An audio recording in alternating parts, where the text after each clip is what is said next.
I'm Justin Davis, and this is Drone Camps RC.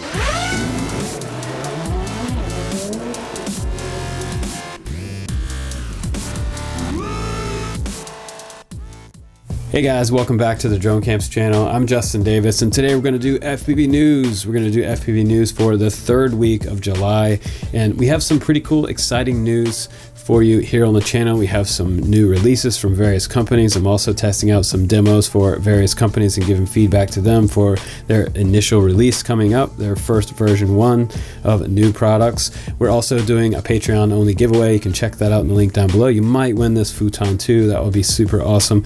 But the biggest news of today is that we're having a pilot flying contest, and I can't give you too much details about it yet, but it is coming, and some of the top sponsors in our industry are all piling up to give a whole bunch of gear away to the winner. We're going to have a first place winner, a second place winner, and a third place winner, so stay tuned for details on that, and we're going to release a super epic trailer for that right here on the channel. But right now, let's go ahead and get started with the first of the bunch. We're going to give you a little bit of sneak peek on some of the new things that are coming out this week, and some new things you're going to see reviewed right here on the channel.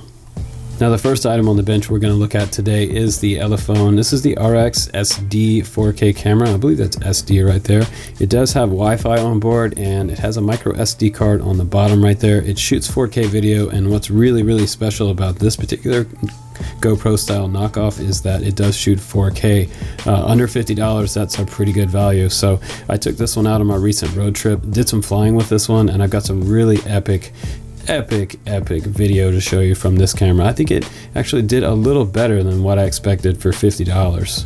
And next up we have the Shine Halo. I believe these were the LD goggles. These are my most recommended budget goggles on the channel right now. For under $50, this set of goggles gives you diversity, DVR, it gives you DVR playback, microphone, it gives you a built-in 2000 milliamp battery, and if you watch this channel, you know that I fly a lot with a 3S 1800.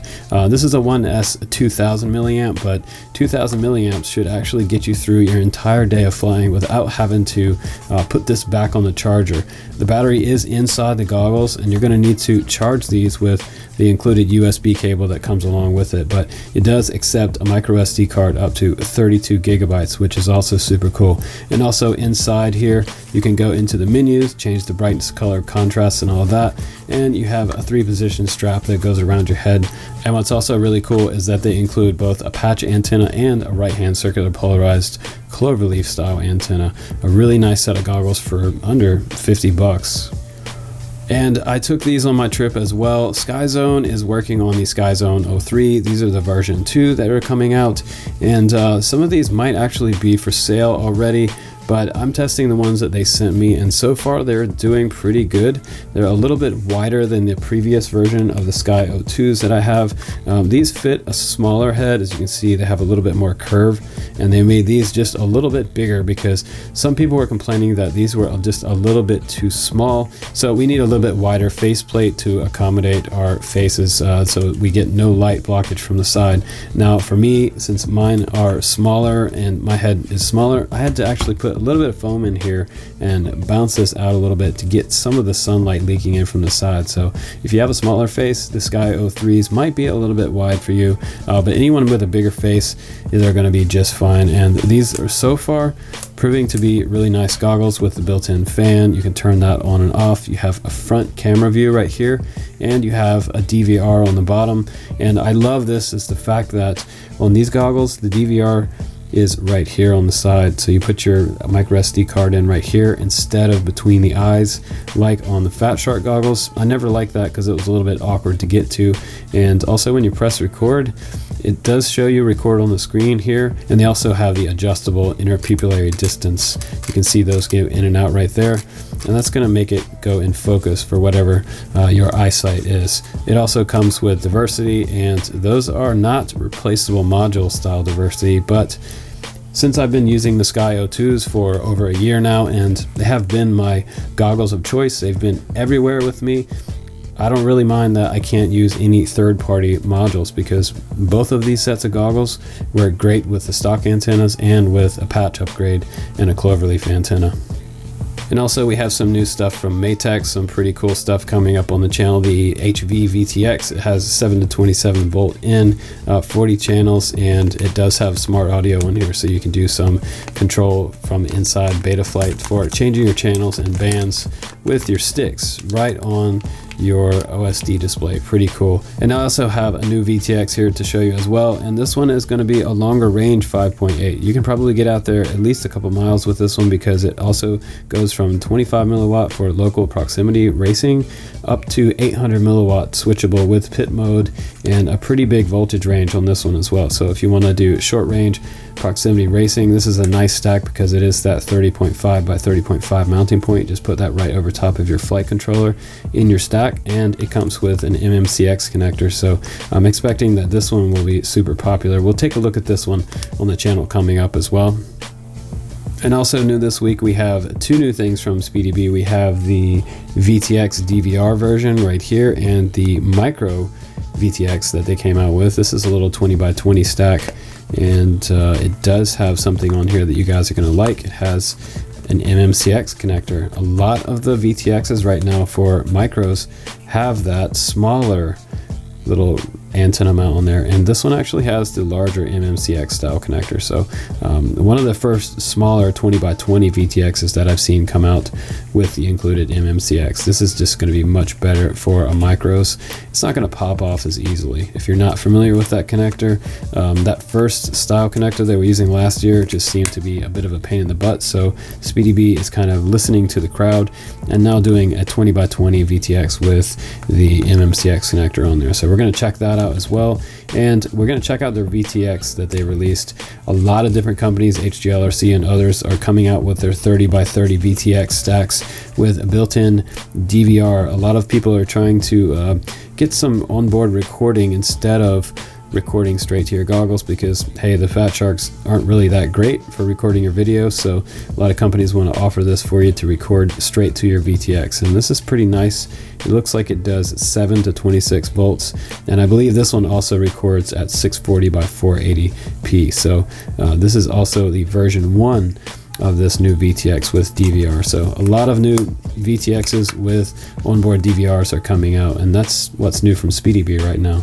And I also have a new little mini action cam here, and it looks very similar to the little Firefly that I've shown you guys before. We'll see how this one stacks up to the Firefly, see if it's as good. And I believe this one's actually a little bit cheaper. It might even be on sale for around like $16 or $15. I'll put the link down below for this one. It does appear to have a much smaller lens on this one compared to the Firefly, so we'll see which one's better, the Hawkeye or the SQ11 mini DV camera as they call it. But it's pretty cool that it does come with a TPU mount, but we'll see how the video stacks up and if this one is going to be a good bet or not. And look at all of this stuff. Check this out. This is new from Rotor Riot. We have a whole ton of stuff from Tommy over at Rotor Riot, so I want to say thanks to Tommy. This is their new Acrobat frame, and this is a special design. Check out all the grommets that are in this frame kit. This is a ton of grommets in here. Well, why all the grommets? They want you to experiment with different levels of thickness of the grommets. So some of these are more spongy and some of them are more hard and sort of firm. So you're going to go from super spongy to firm and see which one works the best on this quad. I'm going to test it and build this one myself for you guys. We'll do some flying with the Acrobat and I'll let you know how this frame pans out. But the whole point of this frame is jello-free video. And we also have some UMA grip, and this is battery sticky back stuff that's going to go on the bottom of your quad to make your battery stick to your quad without it popping off and flying off in a crash. And this looks like it's going to be pretty nice because it's also sealed and keeps the dust out of there. It's not just floating around in a box, so this might be a good bet for any person that doesn't want to use Velcro on the bottom of their quad. And I've got some new micro motors released from Rotor Riot. These are actually 1104s. So you've seen 1104s on my channel before, and I'm always building new micros, so really excited to see that Rotor Riot actually has their own version of a micro motor. That says a lot for the micro movement right now. With everybody flying micros, it seems to be getting pretty popular. So I'll bring that in a little bit closer for you guys so you can see it, if that camera will find it there. And these are branded Hype Train motors. So you guys have seen hype train stuff before, and these are 1104 7500 kV motors. So I'll just show you a little top view of that motor. Side view there, it seems to be pretty low profile. The stator inside looks pretty nice, and the magnets feel pretty good on here.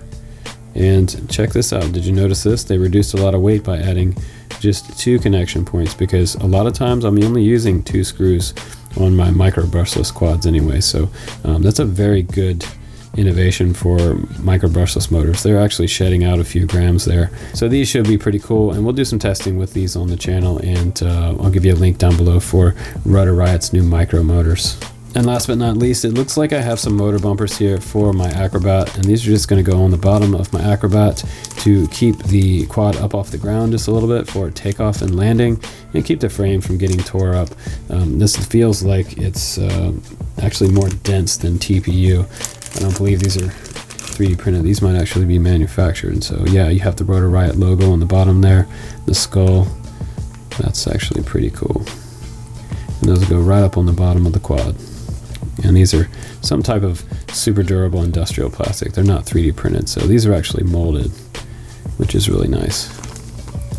And hey guys, check this out. This is super cool. Did you notice anything here? Micro Swift 3, one of my favorite cameras on the planet, now has a 3rd version. We started out with the Micro Swift what seems like years ago now, and now we're finally to the 3rd variation of this camera. It does have a 2.1mm lens on here. I'd like to see maybe a 2.3, but this is going to be nice for testing on the channel. It's also powered from 5 to 36 volts, so huge voltage range on this guy, and looking forward to checking this one out and seeing more of the options they have to offer. And also new stuff from Fpv Gear. Fpv Gear has sent me a whole bunch of new stuff. They sent me this F405 AIO flight controller, and check this bad boy out. It comes with a capacitor and rubber grommets for dampening. And let me show you the size of the capacitor there, because some people want to see that. And you're going to trim that down, and you're just going to solder that right to where your battery terminals come off the back of your quad. And let's just look at this a little bit closer up. This is the very bottom of it, and this is the very top. You can see the Fpv Gear logo and the direction. It looks like a little mountaintop there for the direction of the front of your quad. Huge rail on this side for tons of accessories down here and up in the front there. We're going to go over this a little bit closer during the review, and I'll show you what all the bells and whistles of this one are going to be. But this looks like a pretty promising flight controller from a Fpv Gear. And we also have the Predator Micro here. This is the version 2, which is super cool. We're going to test that out coming up on the channel. And we have the Predator Mini here. So this one's just a little bit larger, and this one is a lot like the same shape and size as something like the RunCam Swift. So sort of a competitor to the RunCam Swift, but this one would be a competitor to the RunCam Mini. But we're gonna check out the quality of both of these coming out. And last but not least, probably one of my most exciting new reviews coming up on the channel. This is by HobbyMate, and this is the Duo charger by them. It's called the D6 Duo Pro, and you can do AC or DC on this one. You can plug it into the wall, or you can use the XT60 in the back right there, and it goes from 6.5 volts all the way up to 30 volts. So I have a 4S 16,000 milliamp battery that I plug into this on the field. And check this out on the very top. Did you notice this? There's actually a little lightning bolt on the very top. And what would you think that is? That is for wireless phone charging. So if you have a phone that you can just set right on top of here that's compatible with wireless charging, this one does it now. No USB port needed. But this charger is going to be a direct competitor, something like the ISDT chargers that I've shown you on the channel before. And HobbyMate is adding a few new features in here for a compact portable charger, like the wireless charging for your phone or devices. So that's a kind of a nice addition, and 2 XT60s in the front and 2 balance ports. So look forward to this review. This is going to be a really, really good one. So that's about it for this week's FPV news. We have a whole ton of new quads coming out, as well as frames and new FPV gear. Stay tuned and stay subscribed right here on the channel. I'll try to bring you the latest, greatest, and FPV news updates about once a week, and new reviews almost daily. I'll see you on the next one. Take care, guys. Bye-bye.